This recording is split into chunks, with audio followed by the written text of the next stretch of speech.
How do you sort out the so-called jargon from real-world practices that work? Do the members of your organization find some business or technology advice utterly confusing? Welcome to Real Talk with Sam Holzman. In this program, we set the record straight, and in terms that business people and technology people can understand. Now, here is your host, Sam Holzman. Welcome. My name is Sam Holzman. Thank you for joining me in this broadcast. The topic for this broadcast, as you can see, is cybersecurity root cause analysis, the state of the practice. And let me summarize as we begin here. The practice is quite weak, and that surprised me a little bit. Cyber incidents have been increasing at an exponential rate now for quite some time. And this concept of root cause analysis comes back to decades and decades ago about finding the real underlying cause of issues or problems, and sometimes, of course, opportunities. So as we move forward, we're going to be chatting a little bit about the historical nature of this and also how I got involved personally and how we got involved in this particular area. This term, if it is not familiar to you, is a term that encompasses methods and tools and techniques and strategies to surface problem causes. That's really where it started. And the concept of the root cause is the ultimate problem to be addressed, rather than a symptom or possibly a correlation activity. This is really where the issue lies. We've got involved in this concept decades and decades ago when I was working in the area of biomedical and bioelectrical engineering. My career started off, my first college degree is in biomedical engineering, and we were involved in two things at that time: investigating head trauma from actually football players, and also some tragic events that occurred in the automobile business. Specifically, some of you may remember some of the headlines about the Ford Motor Company Pinto that unfortunately had a fire situation where if the car was hit from the rear, the gas tank ruptured, and if there was a spark near there, caused an explosion, and unfortunately a number of people perished in there. And so this concept of total quality management and our involvement came from those areas about finding the root cause, not finger pointing necessarily in the beginning. There's always possibly, and not always, but possibly someone involved, human involved in this situation, but what actually caused the situation so that it could be prevented. And so the area of analysis was called total quality management. And this long, effective, and tried approach in the physical world of manufacturing has been around for decades. And you and I, as technologists or software developers, are in the manufacturing business. We're manufacturing software. So perhaps we can learn from our brothers and sisters in those other areas and take a look at this to find out where the root cause of these cyber incidences are. So we're going to outline a suggested approach to the analysis and provide the insight that we found, and at least one important root cause, there's actually two we're going to present to you, that we believe are on the top of the pile, top of the heap of fundamental issues, ultimate issues, when it comes to trying to address this root cause of the increasing and continually increasing and more frightening areas of cyber threats that are out there. So this concept is sometimes, if you look, abbreviated RCA, root cause analysis, problem identification and solving method. focuses on identifying the issues or errors, and that would prevent the issue or error from recurring in the future. Please notice what this is. It says the root cause, if we can find it and stop it or prevent it, will stop the actions. And if we can be so bold, if we can find the root cause of cyber attacks, then we can stop it. So let me translate. If it happens again, it's not a root cause, it's something else. So if we keep having cyber actions against us, that means we haven't found the root cause. We're just dancing around. And I'm going to be a little bit direct and bold with you because we really have to address this issue. And it's not that complicated, but we have to open our eyes and think about this a little bit differently rather than chasing things around. So the root cause is equal to the causal or contributing factor that, when corrected, would prevent the problem from occurring again. It really is kind of simple. So let me show you some simple examples of this. And one of the techniques, of the many techniques we're going to be discussing here, one of the techniques that we have found really is kind of straightforward and really is eye-opening. And so here's a simple example. The problem that we have is at the top of this next chart, and we have a number of examples for you. The word why, and we'll explain the history of that word in just a little while here, is asked 5 times, and the responses are recorded in descending order of why, not in priority, but as they're coming up in the thought processes. And this is one approach to the analysis. And as I mentioned, we're going to show you some other ones. And the last response that is identified is the root cause. So here's the problem. I ran through a red light. Why did I run through the red light? I was late for work. Well, why was I late for work? I woke up late. Well, why did I wake up late? The alarm clock was broken. Well, why was the alarm clock broken? Well, I didn't check out to see if it was working. Well, why didn't I check this out? I forgot to do that last night. So the root cause of me going through a red light was I forgot to check the alarm clock. Another example, same type of why situation. The problem, there's a puddle of water on the floor. Why is there a puddle of water on the floor? Well, the overhead pipe is leaking. Okay. Well, why is the overhead pipe leaking? It's because there's too much water pressure in the pipe. Why is there so much pressure in the pipe? Because there's a faulty control valve.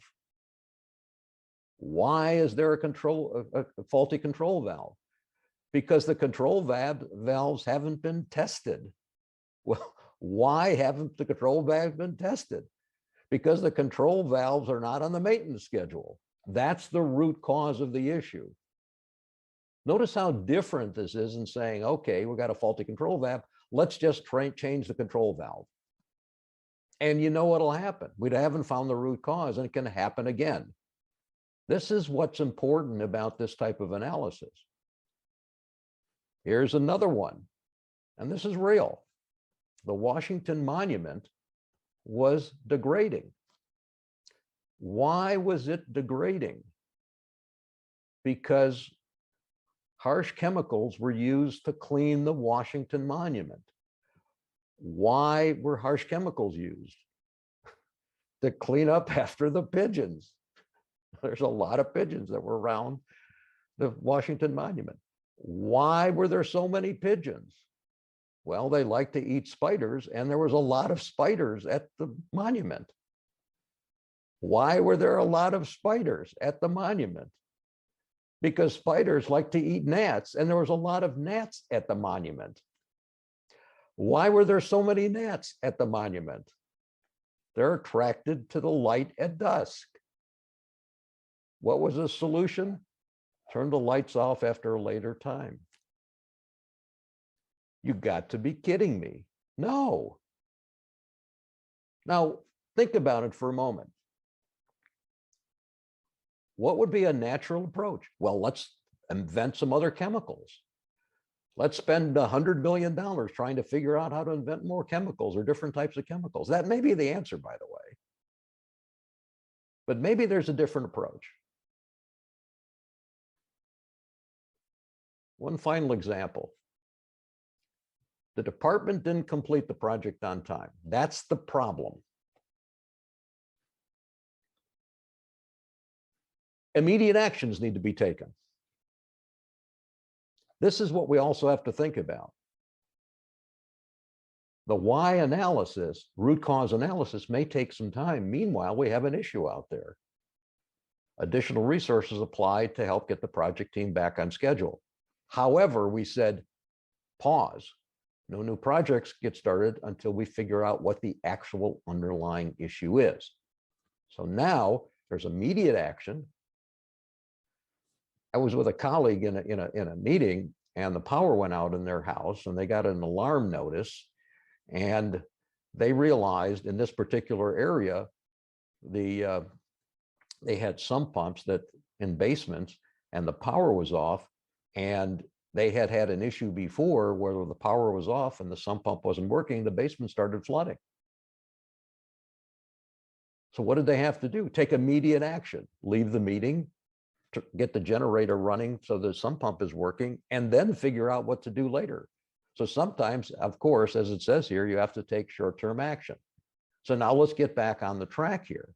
And you'll see a different style of analysis here for just a moment. It's a different type of diagram, and we will discuss these different types of diagrams in just a moment.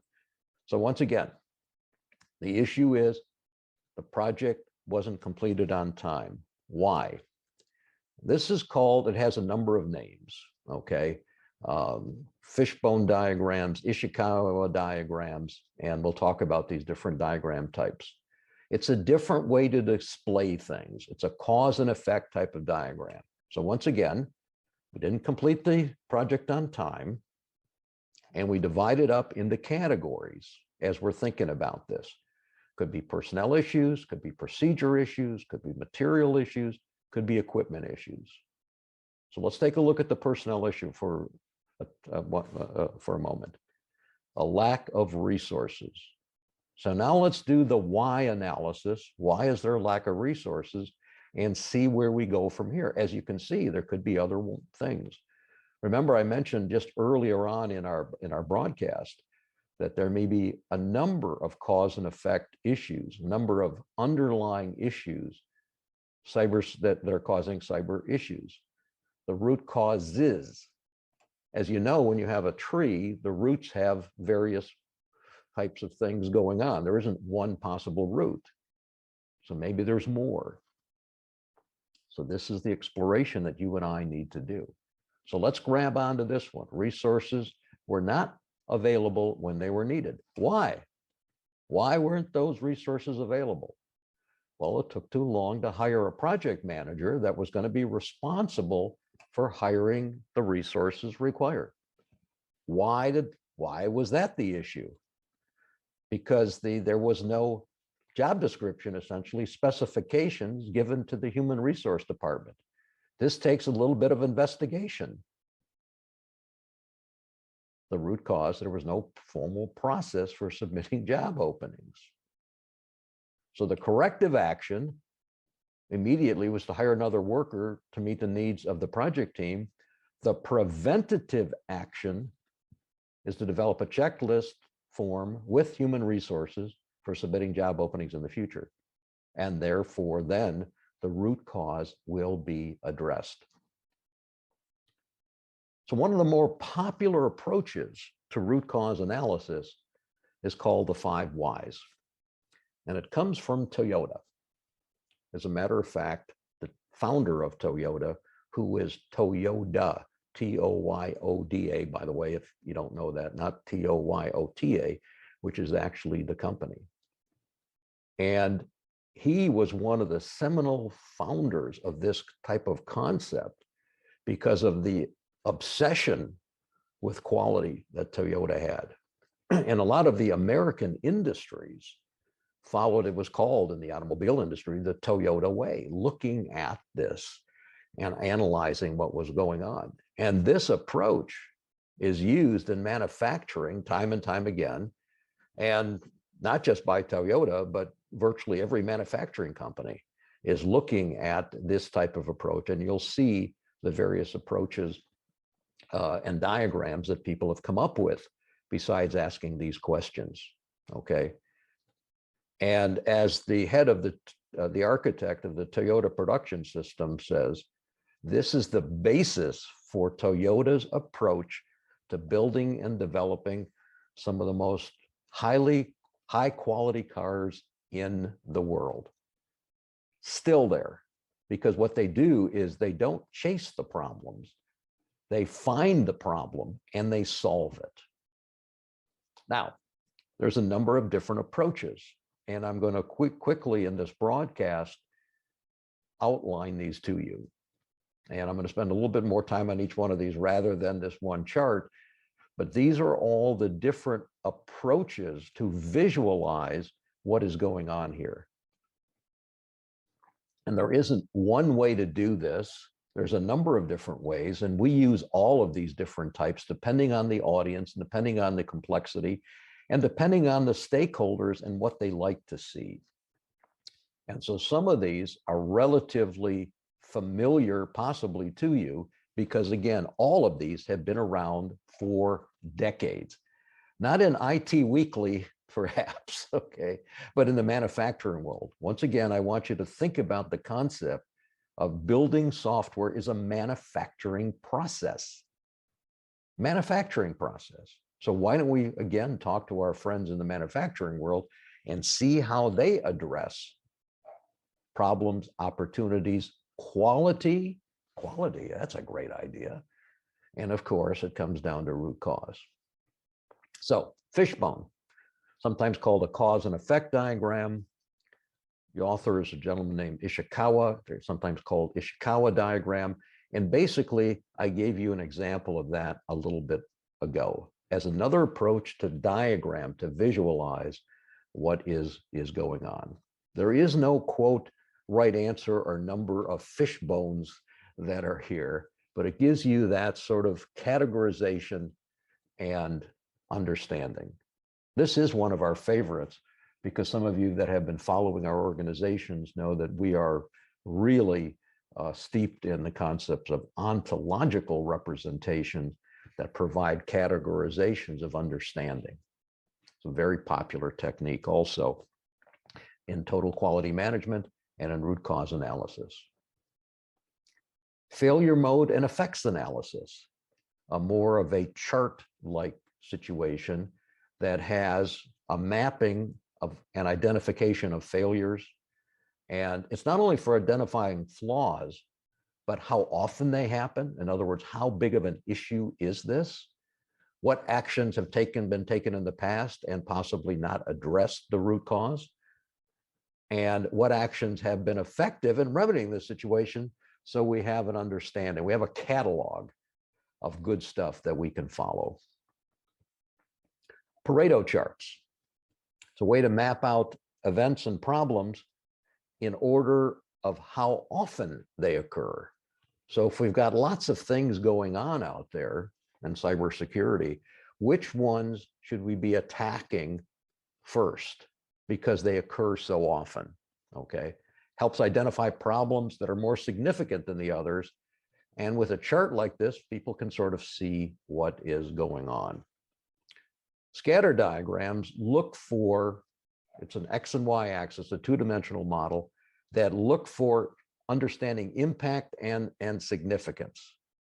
So here we have a chart of temperature and sales. And I love what I call the test. This is interesting. Sales go up when the temperature goes up. Well, maybe what we do is we're selling bathing suits, or maybe we sell suntan lotion or something like that. And that's what explains it. I'm just giving you an example. I didn't give you any axes other than that.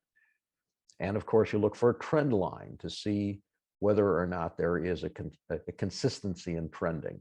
And as we can see here, there's a pretty good trend line. Sometimes we see some things that's literally the word scatter diagrams. There is no pattern that's identifiable. And this gives us that visual to see if there is some correlation that we can look at. A fault tree analysis. You know what it looks like? A tree. And we have that same type of situation. We identify causes of problems. It looks like a tree. Every potential cause is included in its own branch. So we got lots of different branches, and we can look at the analysis of that situation. And finally, coming full circle again, the 5 whys. The 5 whys. And even though this may look a little cartoonish, there is the visual effect that sometimes really does help out. So what's the symptom here? Okay, you and I are the customer and we're not real happy. We're in a restaurant and we're not happy. Why are we not happy? Well, we're not happy because the service is slow. Now, you know what you and I think about when we go into a restaurant and we see that. Lots of different things we can think about, right? Well, why is the service slow? Well, it's because the food orders are late. That's that kitchen help. That's the problem. Those people, the cooks, the short order cooks or the chefs, that's the problem. Notice how we point fingers, just a natural situation. Well, why are the orders in the kitchen late? Because the chef isn't cooking. The chef isn't cooking. Well, you and I don't know that. Why isn't the chef cooking? Because the chef's busy washing dishes. What? What is the chef doing washing dishes? Well, the chef sort of went over and said, wait a minute, I can't serve any more meals because I don't have any dishes to put it on. So I've got to go out there because we ran out of plates and I got to go wash dishes. So what's the root cause? We don't have enough plates. Wow, did we come a long way here? Notice how each one of these is a Band-Aid type of situation. It's what we possibly think about or see rather than the root cause. Okay. Now look at all the variations of possible solutions that we could have had, which would have not addressed the issue. Well, we got to hire another chef, or we got to whip those chefs, or we got to simplify our menu. You've heard a lot of these. Yeah, we got to simplify our menu to get the stuff out the kitchen faster. Well, maybe that's a solution, but the root cause is very different. Very exciting approach to me.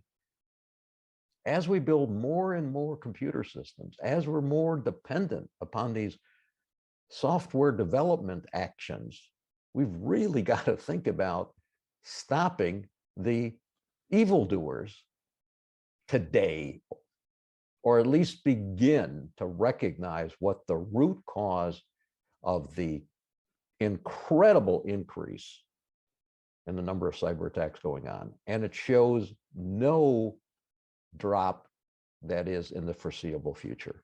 As a matter of fact, it's almost becoming passive to us, which is a very big danger. So, what are the observations and concerns that we're trying to address? Are you ready for any of these? Poly Networks hackers steal more than $600 million in cryptocurrency. Wait a minute, cryptocurrency? I thought that was all secure. Why? Well, because the internet said so. Toyota, to cut output as chip shortage, finally catches up to it.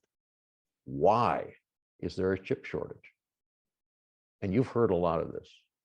Ransomware. Average cost of a ransomware attack, $1.5 million for people that paid for it, 732,000 didn't pay. Should you pay or not pay? Well, it depends. And by the way, once you pay the ransomware, did you find the root cause? Did you find the root cause? Or was possibly that issue sold to somebody else. And we'll talk about that, because there is just a whole bunch of different things going on. And this is just a short list. And then how about this one? There's a whole business industry out there. Ransomware as a service. There's some creative people out there. I'm only smiling because it's a nervous smile. You got to be kidding me. No, there's lots of money to be made by evildoers. They're as organized as you and I are, possibly more organized. There are all sorts of sales approaches out there. For $29.95, I will make sure that 10,000 different people are affected by X, Y, and Z. So let's come back to the question. Why is the software failing? Big why. Why is the software failing? We were just hacked. Okay. Now, what I put together is what we have seen is the unrecognized approach, I think, to how we're addressing it.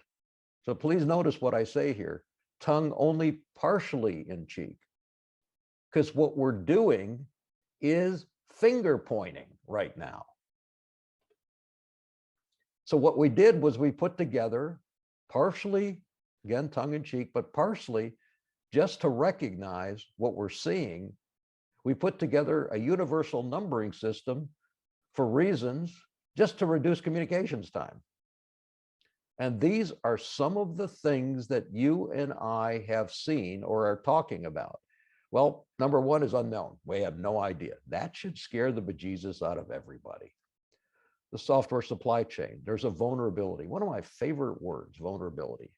How about calling it what we should? It's a mistake. It's a danger. It's a vulnerability. It's a nice software bill of materials. Do we know it all? Do we know that chain of things that are out there? It's purchase software. I am not indicting any of these. This is a list that we're doing just to see what the frequency is of all the things that are out there. It's the North Koreans. It's sanctions that didn't work. It's a specific group. It's COVID. It's because I didn't do digital transformation. Now we see people saying the reason I have a problem is because I did do digital transformation. It's because I have remote workers. It's because I don't have remote workers. It's because I don't have enough tools. It's because I've got too many tools. It's because I'm doing agile programming. It's because I'm doing waterfall programming. I know what the culprit is, COBOL. Everybody knows what the culprit is. It's people. It's contractors. It's ransomware as a service. It's criminal developers. It's a wizard spider group. It's the Russians. It's the Chinese. It's the rebel group. It's a certain individual. It's a nation state. It's the sandworm. It's an Oracle bug. It's a data corruption. It's a glitch. Another one of my favorite words that goes along with vulnerability. It's a glitch. It's a glitch. We don't have any multi-factor authentication. The passwords weren't changed. Well, we know about that. My goodness. It's malware. It's the TrickBot group. It's another person from Latvia. It's the United Kingdom teenager sitting at home having a good time. It's a Bluetooth vulnerability. It's LAP SUS $. It's ransomware. It's cloud. Cloud? Yeah. It's open source. We'll talk about that in a moment. It's Google. It's programming errors. It's commercial off-the-shelf software. It's upper management. Of course, it's never us. It's time pressures. And of course, you can go on and on and on and on. Now, what we have done here is I want to give you a few examples. So I'm going to shut off just for a moment the presentation, because what I want to do is show you here. And by the way, okay, yeah, I print things out because it's easier to see patterns when I lay them out on the floor or on the table or something like that. This is just the last 60 days of stuff that we have been researching in this particular area. I just grabbed off the top this little pile here, okay? And just I want to read you the titles here. Some of them should be kind of scary to you. Open source is becoming a national security risk. Okay. What? I thought the great thing about open source is that people would be looking at it to make sure that it was good. You know who else is looking at it? The evildoers. They have the same access as the good people. Well, we got to stop that. Okay. Come on, let's get real. What does that title say to you? I don't know. Cryptocurrency tech is vulnerable to tampering, excuse me. This is from DARPA, Defense Advanced Research Project Agency. Cryptocurrency and blockchain is vulnerable? I thought that was impenetrable. Where's the root cause? National Security Agency. Ransomware gangs are getting rich enough to buy zero-date exploits. What does this say? It means there's enough money out there that they've got enough money from the ransomware that they're paying people to build evil stuff. You know, there's a whole industry out there like this. Russian-linked ransomware groups are changing tactics to dodge crackdowns. So for those of you who think, well, once we got them, everything is good, they've got all this money now too. They're researching ways to get around the vulnerabilities that we have covered because we haven't found the root cause of this stuff here. Hackers reportedly gain access to Drug Enforcement Administration data portal. What is that going to be used for? How about, I'm not going to say, US jails Ukrainian for hacking 6,000 servers and selling access to them. Another business. Forgive me for smiling. But the only way is you got to get a little past this stuff. Ransomware attack hits major farming equipment manufacturer. Why would they do that? Well, how about this next article? Remote bricking of Ukrainian tractors raises agriculture security concerns. Okay, there's the coupling. It's cyber warfare. It's cyber warfare. Five Eyes Nations warns MSPs, management service providers, of step-up cyber threats.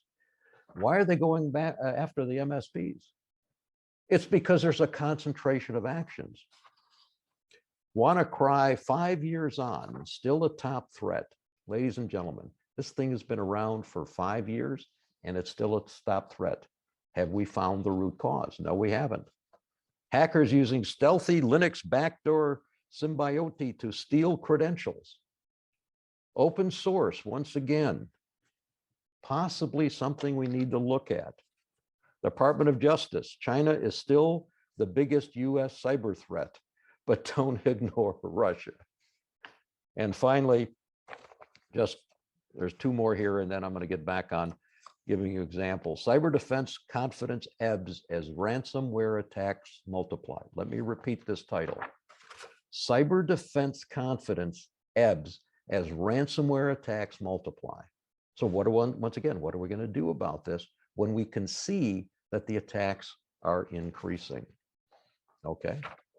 New report points to cyber risks in TVA control system, Tennessee Valley Authority is what we're talking about here. And I'm not pointing at them as a bad person or anything else like that, of course. This is just a few examples. And as I showed you, okay, we've got a stack like this. And what we try to do is to analyze this information to see if there is a pattern to get to the root cause. Because right now, all we're doing, again, being very direct with you on purpose, all we're doing is playing whack-a-mole.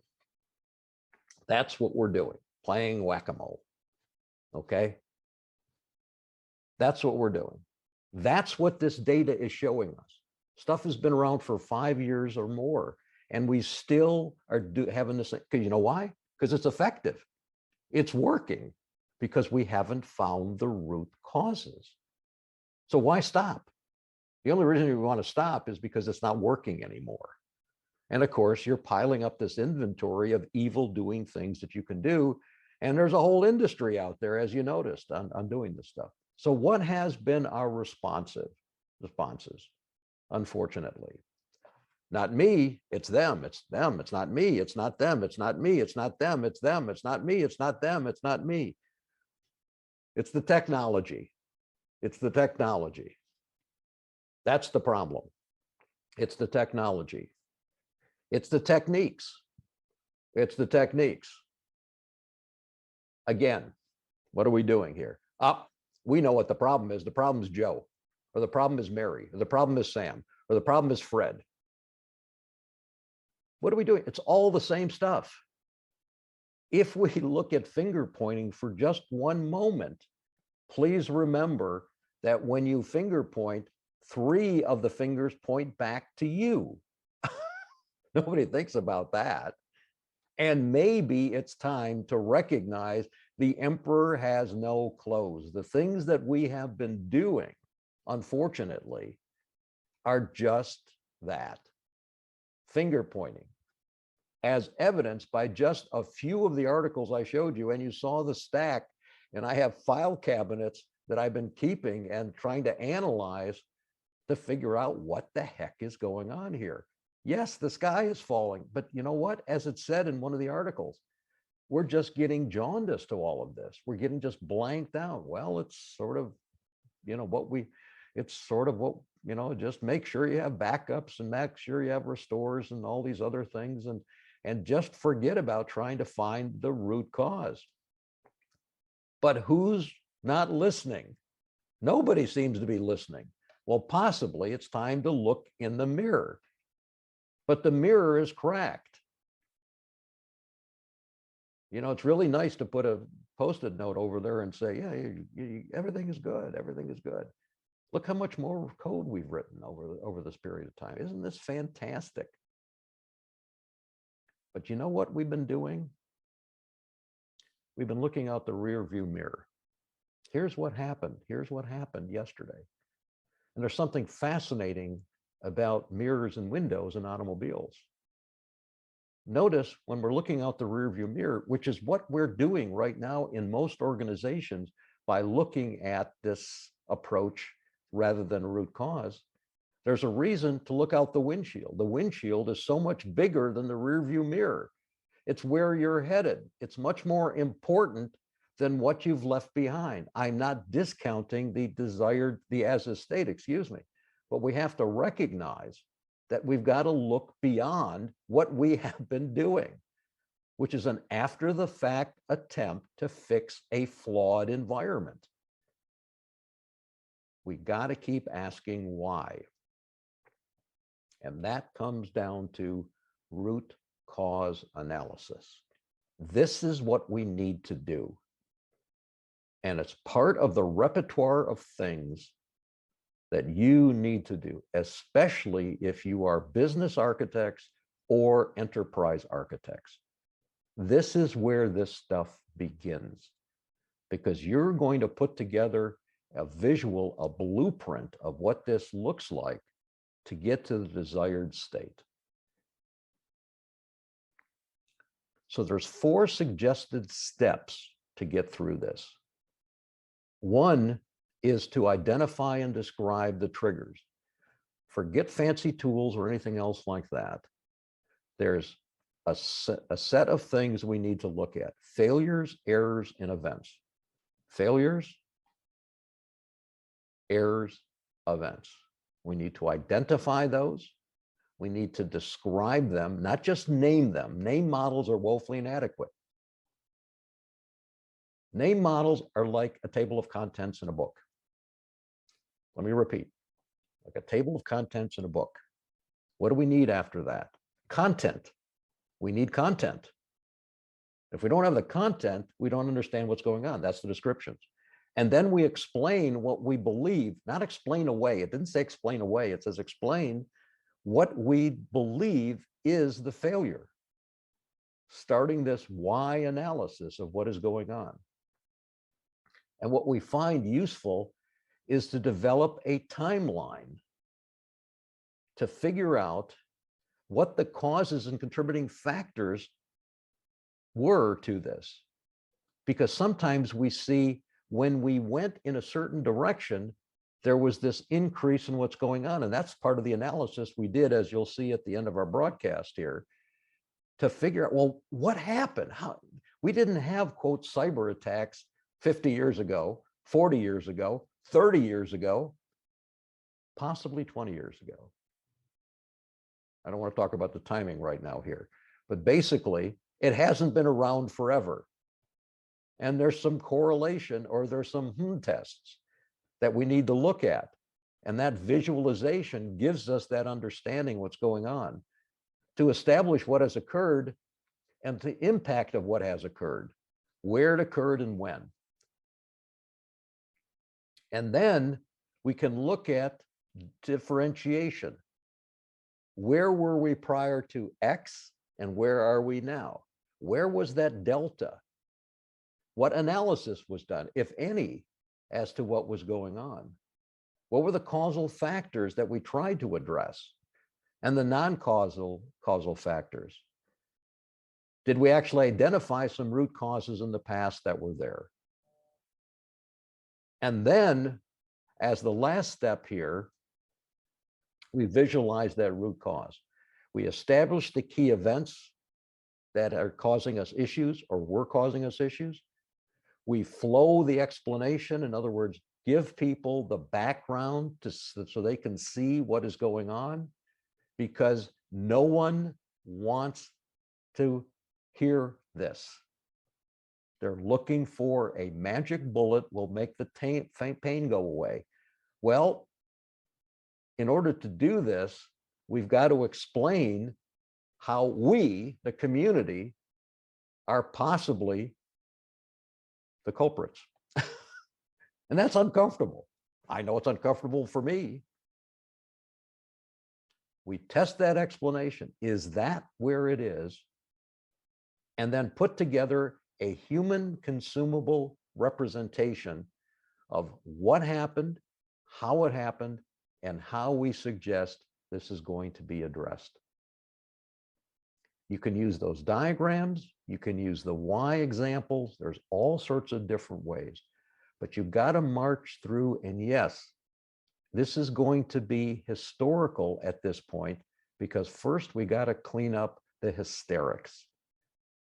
And then we may be able to get on to preventative analysis. But right now we're in root cause analysis, because there's so much out there, as you can see, that is being affected. So how do we get started? Or how do you get started? Well, you form a team. You got to have people that are close to this, not ivory tower folks, with all due respect. Develop a timeline, a project plan. We suggest an iteration of 6 elapsed weeks, and you stick to this. By the way, when will this end? Not going to be 2 weeks from now or 6 weeks from now. We want to get a cycle going here so we can get this motion going. We want to define the problem, understand the problem, identify possible causes, analyze the effects of the problem, determine potential root causes, determine potential solutions, because we understand sometimes the symptoms may need to be addressed, and we gave you some examples of that also. So this is a logical approach to do this. It's an iterative approach. We identify something and we go after it. Why 6 elapsed weeks? There's no magic number there, but I want you to start thinking about this iterative approach here. We got to get stuff out the door, as the phrase goes. But basically, what we want to do is a methodical approach to addressing what we're seeing. So you know what we're looking at here? Our analysis about root causes started with what? Thinking. Sam, what? That hopefully is not insulting. I hope it's not. That's not the intention. But it started with thinking. Because one of my favorite people that I, of course, I never had a chance to meet is this guy. One of his famous quotes: if I had an hour to solve a problem, I would spend 55 minutes thinking about the problem and 5 minutes thinking about the solution. And that's what we have done. Thinking is really, really important. And there's lots of stories about Dr. Einstein of how he forgot about thinking for a period of time because he was so busy doing, lecturing and flying around and being, this type of individual, that type of individual. And another famous quote that he has is, a clever person solves a problem, a wise person avoids it. I love these two quotes. This is root cause analysis at its prime.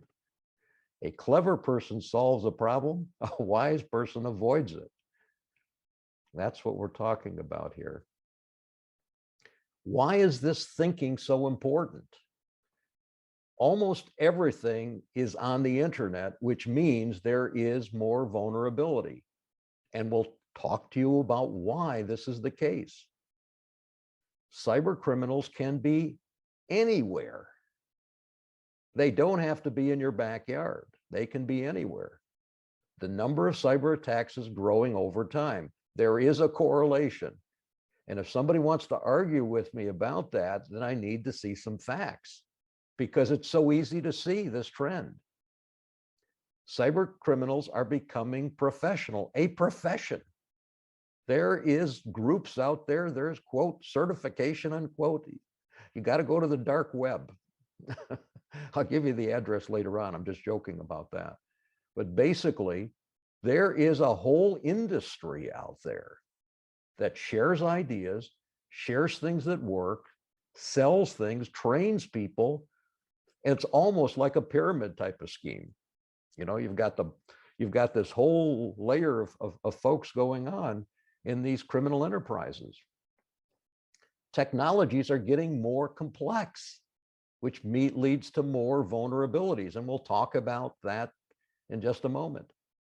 And underlying this is people want access to the internet easier and easier and easier, which means more and more possible evildoers also having, of course, access.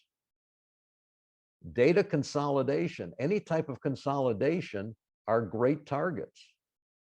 We need to think about this trade-off going on here. If I was looking for money and I was a criminal, I would first look at banks. Maybe I can't penetrate the banks. That's another story. Maybe I can, but that's where all the money is. Or how about data structures? I'm going to look for the Jagunga data structures, because if I can get 1/100th of 1/10 of 1% of that structure, I'm going to be in great shape. People say, well, that's all secured. Oh, not so fast as you saw in some of these articles that are there. Don't think about the word assume without thinking about the word assume. Millions and billions of lines of computer code are continuing to be written in the style that is, as you'll see in our opinion and our analysis, to be one of the issues that are there. Complex coding and complexity is the common cause of cyber crimes. That's what they latch onto. Complexity is exacerbating this. We have to remember that we as developers are human, thereby making code vulnerable, especially when we are pressured to get the code out the door every few weeks or every day or every month or whatever it is. There's a pressure going on. Vulnerabilities are cyber criminals' fuel. That's what they're looking for. That premium fuel that's getting more and more expensive is what they're looking for. And I don't know how to say this any other way, but as clearly as I hope this is, a functioning computer system does not necessarily mean a secure computer system.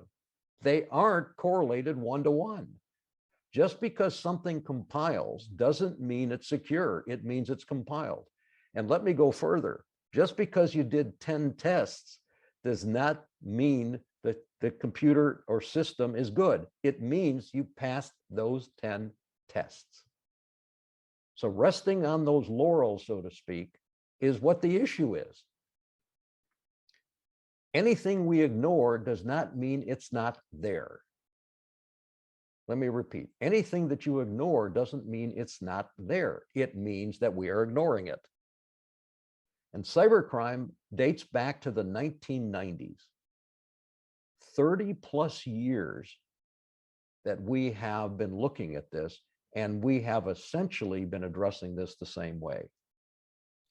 And the cyber criminals have been building their knowledge base for 30 plus years. Yet when it comes to you and I don't know about you and I, people can't even recognize their own cybersecurity risks. As of last month, according to a study, I can again send you the studies there, 23 million accounts still use the password 1, 2, 3, 4, 5, 6. Don't need much of a hacking world to figure that one out. And by the way, cyber criminals don't wait or follow rules. They don't wait, they don't follow rules. So trying to take something away from them isn't going to make a difference. This is the thinking. And the thinking has to be creative thinking. To us, this is a chimney. If you remember the story of the 3 little pigs and the wolf. To a cyber criminal, this is an unintended access point. That's the way you and I have to look at these things. This is an unintended access point. So no matter how many locks you put on the front door, it's not going to make any difference if you don't recognize the unintended consequences of the complexity in software that is occurring out there. So as we look at this more and more, we have to recognize what is the gateway in the physical world that we go through when there is complexity. What is the gateway in the physical world that we go through that there is increasing orders of magnitudes of change? What is the gateway in the physical world that we go through when we have to figure out what went wrong? There is a common gateway, and by gosh, we have to get on this bandwagon to architecture. I'm not talking about IT planning. I'm talking about architecture, which is the explicit representation of an organization's desired state and as-is state through a series of independent artifacts, define how these artifacts interrelate with each other, developing a set of prioritized aligned initiatives to meet the organizational goals, communicate this understanding to stakeholders in human consumable manners to advance the organization to its as-is state and its desired state. Architecture is the baseline for addressing and managing change, and the architecture needs to be human consumable in less than, by the way, 90 seconds. If this isn't it, what is your baseline? What are you using to analyze your cybersecurity situation? Think about it. What are you using? If it's not architecture, as I described it, it's not this, I hope. And it's not this set of tools. This is the IT end state. This is not what we can use to analyze these complexities. This is complexity that is added to the complexity that has allowed, in our opinion, for the increase in cybersecurity. And if you don't agree with this, give me an understanding of what you think it is. As you can see here, and we're not the only one out there, of course, that has been doing a lot of research here. It keeps coming back to the same issues. And they're not hard to address. Okay. So we have to recognize it's about change. That's what we're doing when we're building systems. And anytime we change something, if we don't have a baseline for addressing and managing that change, if we don't have a baseline for addressing and managing that change, we can increase the number of vulnerabilities. It's sort of kind of simple when we look at it that way. And as we know, there are three ways to change an object. Go for it and see what happens. High risk, low reliability, change by trial and error. Throw it away and start all over again. Scrap it because its useful life is exhausted, or don't change it. And the third way is to reverse engineer and change it so that we can figure out what's going on, which requires a blueprint and architecture. And this is the key to reducing the cybersecurity issues. Some kind of representation to say, here's what we have, here's where we want to go, here's the roadmap, the clarity that's there, and then off we go. So how do we do this? How do we reverse engineer and change it? We recreate and find the drawings, change the physical object. That's what cybersecurity is all about. Looking at the as-is state, looking at the desired state, and then figuring how to get there. Not by writing more code and figuring out what happens later because we did a compile test or 17 tests. Just like Einstein said, 55 minutes of thinking, 5% in doing. We got to think about this. So how do you change something? How do you change a building? You don't go for it. How do you change an airplane? You don't go for it. How do you change a PC? Well, if it's a company's PC, you go for it. If it's your own PC, it's a whole different story. How do you change a system? Right now, the issue is quite simple. We have option 1 or option 2. And how do you change the enterprise? Well, the evildoers have figured out how to, quote, change the enterprise because they see we don't have option 3. At the same time, we can actually speed up the organization's desire to move forward to their desired state if we follow this pattern. And that comes from one of the vulnerabilities, one of the cyber risks that we're going to be chatting about in just a minute or so. And that's that we are stuck, we, the community, generally is stuck in what we call maturity level 1. This is the key, in our opinion, for addressing the cyber attacks that we have. We got to move the maturity level of the software development process. Again, borrowing from the physical world, there are general manufacturing maturity phases. The first phase that we have found most organizations are in is called make to order.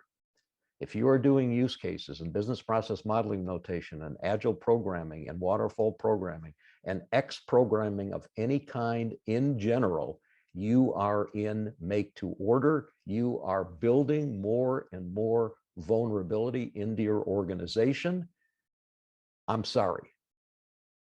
And the people writing software for you that you're buying are probably in this same maturity level.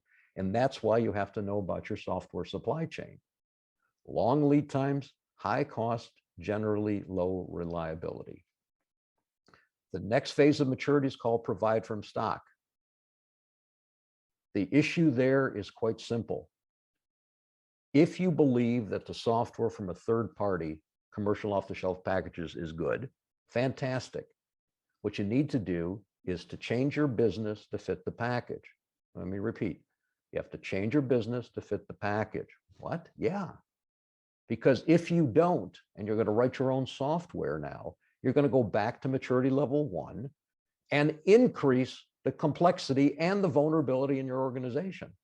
Because now you have your custom code and you have the vendor's code and you have the interfaces between those that you all have to maintain. Reduce cost, possibly. High reliability, maybe, but limited flexibility. The key to enterprise agility and security. Notice the two words I put together. The key to enterprise agility and security is assemble to order. Assemble to order. Almost custom products, high reuse, reduced time to market, and mass customization in quantities of one. Assemble. That's how cars come off the assembly line with 13 to 17,000 parts, and it works pretty well most of the time. And when it doesn't, there's a baseline for addressing and managing change, and it can be addressed. No, there is no flawless, but there is flaw repair in a logical manner relatively quickly. However, as we all know and don't joke about, we don't have to pull over to a red light every once in a while and hit Control-Alt-Delete to get the car restarted again. They are a marvel of engineering, just one example. Or the 100-story building that you're in, or the house that you're in, and the door that opens up, or the stove that works, or the microwave that works. I can go on and on, all assembled to order. So the enterprise question is, how do you do this? Well, guess what? Banging your head against the wall burns up about 150 calories, but I wouldn't do that as an exercise too much. And we see in the physical world the evolution. This was assembled to order version 1.0 in the car business. This is version 2.0. This is version 3.0. And this is the best concept that people have told us for an image of what assemble order looks like. It is a salad bar. Think about the salad bar. Every one of these ingredients is independent. We can check the quality, we can check the pedigree, we can check the lineage, we can check everything out. We need a salad bar for our enterprise, and we can assemble to order. Think about how many different types of salads we can build with this concept. You and I don't need to build every element here. What we need to do, we're responsible for making salads. The vendors, if I can use that phrase, are responsible for getting us the elements. And we buy from those vendors that provide us with pure, certified, traceable elements that fit our demand. Just think about the power of how many salad variations you can build with 16 elements on a salad bar. Think about your organization and the agility and safety and lack of cyber risk that you can bring in the organization by using these concepts. And to get there, you're going to have a legacy that you will isolate by taking that information and putting them into what we call a data distribution center and a process distribution center as a holding tank, so that eventually you can get rid of the legacy. If you keep connecting to the legacy, you're going to have those vulnerabilities all the time. And we call that individual the Certified Agile Enterprise Practitioner. A number of skills involved there, all integrated. They work off of each other, and it's based on practice, not by passing a multiple guess exam, but by actual demonstrated practice at a minimum in a classroom environment, and then, of course, outside. So over time, this will bring us the logic we need. For the software vendors that are listening to me, you will become the people that provide the salad bar elements. If you're an enterprise, you're going to be using that, and you can put your initial things in there to get started. There is a pathway for everybody to get us out of this cybersecurity pandemic. It is an emergency. We are past the fun stage here.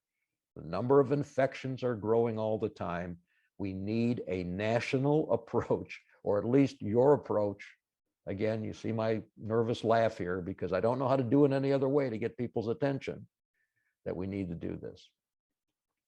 And this will allow us to stay on the path to, and please notice the words, an agile and secure enterprise, not just agile. We got to stop talking about that word alone.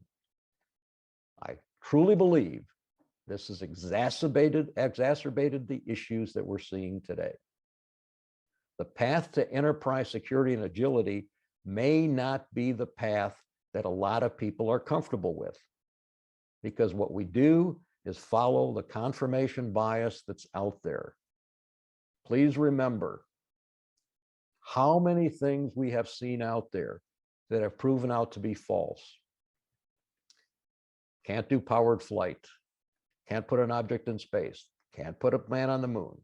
Can't land on the moon. There are two patterns that we see. First, we always see the same thing. We can't do X. And even if we could, no value. Second, the reasonable man adapts himself to the world. The unreasonable man persists in trying to adapt the world to himself. Therefore, all progress depends on the unreasonable man. It's you that are going to make the difference here. The change agent, the 15% of the people that look at this and say, this makes sense. And I'm really tired of getting beaten over the head and going home and not feeling good about what I'm doing. So,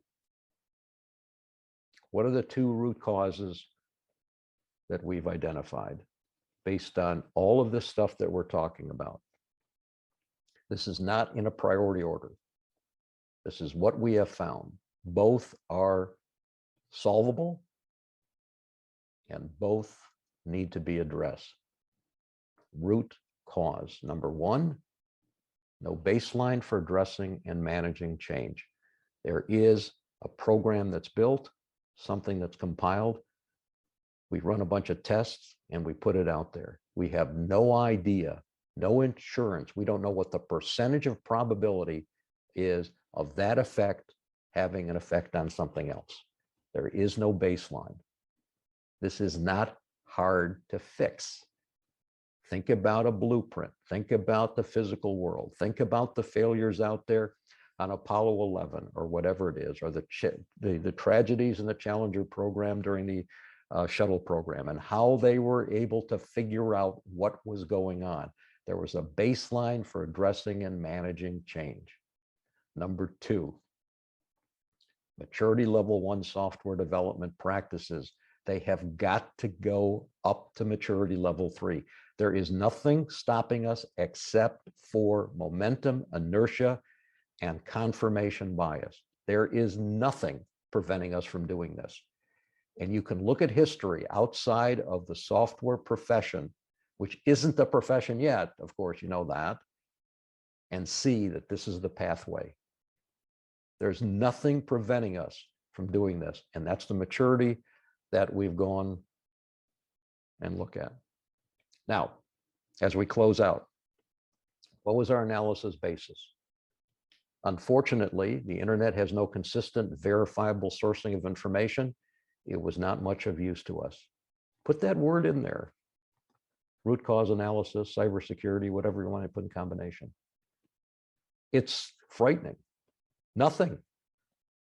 And for sure, nothing verifiable. Therefore, the analysis that we did was based on client engagements, analysis of their environments, and the approach that we used, which was really client friendly and people could understand it. We used the 5 why analysis most of the time. Closing thoughts. Your analysis is only as good as the information you collect. That's the caveat that I want to suggest to you here. Do we think with a high degree of confidence, with the traceability I've given you, we've identified the root cause? Yes. Could there be other causes? Yes.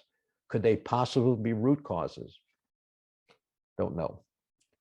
Root causes run deep, as you know, from the roots in a tree. Number two, this one's hard.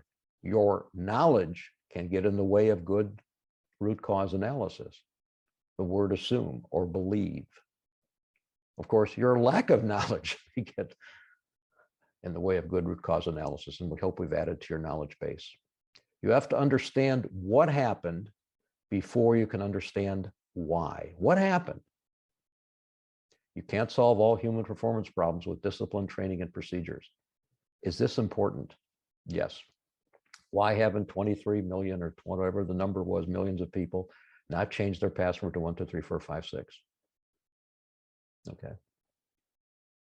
You can't discipline, train, procedure. There are things that we need to do. Sometimes people can't see the corrective action if they find the root cause. Well, how do we fix this? How do you fix the problems that we're seeing out there? I'm suggesting there is a pathway here. It's uncomfortable to some people. because they get paid for writing lines of code. And if they can't write lines of code, they believe that they're not valuable. They're not valuable anymore. They sure are. There's other skillings that are out there. And all investigations do not need to be equal. Some steps can be skipped. And by the way, there's nothing magical about the 5 whys other than that seems to be what seems to work a lot of the times. Sometimes it's 7 or 8. Sometimes it's 2 or 3. Most of the time, by the way, incredibly, the 5 whys seems to work pretty well. Final closing thoughts. As you go out into the real world, you're going to find 4 different types of people. Those that do the work, those that talk about doing the work, that's kind of fun, isn't it? Those that claim they've done the work 143,000 times, just ask me. And those that take the credit. We suggest you join us in the first group. There's less competition. Please join us in that group. I hope that this is added to your knowledge base of understanding how this works, how architecture is one of the keys to this, and the other key being this concept of assembling to order as being the keys to addressing this growing threat to all of us. I'm not trying to sound too alarmist here. Yeah, I am a little bit, of course, but this is a threat to everybody. And you and I have the ability to address this. If you want to know who I am or what I've been doing in the past, please take a look at here. It would be my pleasure to talk to you on the telephone, on one of the video links, on email, to answer any questions or comments you have. And please take a look at joining us at one of our workshops. Notice I didn't say seminars, workshops on some of these concepts to start bringing agility and security to your organization. Thank you again for your time. My pleasure bringing you this information. Move forward, bring those 2 vital things to your organization, agility and security, not just one or the other. Thanks again. Have a great day. Hi, my name is Sam Holtzman with the Enterprise Architecture Center of Excellence. The sole mission of our organization is to help your organization move from the industrial age through the internet age into the information age. Since 1972, our firm has been dedicated to the practice of enterprise architecture and what we refer to now as Enterprise Architecture 3.0. Enterprise Architecture 1.0 began with Dewey Walker in 1966, when at IBM he came up with a process called business systems planning. And that was focused on understanding the enterprise through the eyes of building information systems. Enterprise Architecture 2.0 was best defined by what is referred to as the BAIT model, Business Application Information Technology Architectures, more correctly termed EITA, Enterprise Information Technology Architecture, which is focused on understanding what is needed to be done prior to implementation of information systems. We're now moving to EA 3.0, which is about information, not focused on the internet and technology as a delivery mechanism alone. We're moving into the information age, and EA 3.0 that we practice is about understanding the enterprise and business through a series of human consumable representations rather than looking at the enterprise and business through the eyes of a computer system or a compiler. Enterprise Architecture 3.0 is best described and defined as the enabler of business strategy. Please join us in this journey. We provide online courses, workshops, classroom-based, and full enterprise architecture support. We look forward to hearing from you either through email or call us. We'll be happy to speak with you soon.